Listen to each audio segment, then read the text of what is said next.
Hey, welcome to another edition of Questy's Rant Farm. This is the 9th edition, being the 9-volt edition. Huh? Early 90s image? Anybody? I don't think they even finished that series, so it doesn't matter. It's getting hard to do those things, though. Come on, kids. I want to talk about something that's really good and actually really bad for the industry, and it occurred to me while reading this week's issue of Thor. What happened was actually really awesome. They ended up tying up something that happened, and I think when Thor relaunched the series in number 3, is you got a single kind of panel of Doom being involved, being like, "Oh, I'm Doom," and it was like, "Oh, how does Doom factor into all this?" Because he's never mentioned, and they never bring him up again in the series until now, when you realize that Doom is in league with Loki, and this is where kind of like behind the scenes, the whole cabal, which is like the evil version of the Illuminati, are behind the scenes in all the Marvel Universe.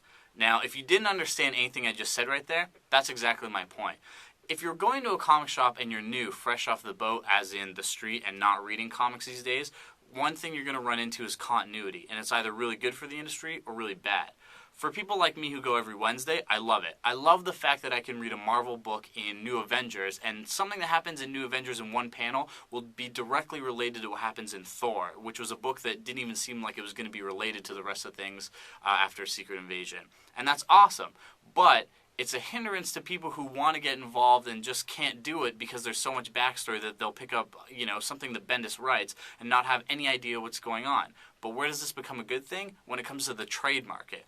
When people come in and actually do get hooked on something and try their best to love those characters, even though they have no idea what their backstory is, they end up going to trade paperbacks. And that's what happens when you go in there, you buy all these trades, you catch up, you spend 10 or 20 bucks on a pop on these things, and that industry flourishes. So, monthly books, kind of hindering in the sense of continuity for new readers, but that's where trades pick it up. So it's a give and take between the two sides of the comic book industry.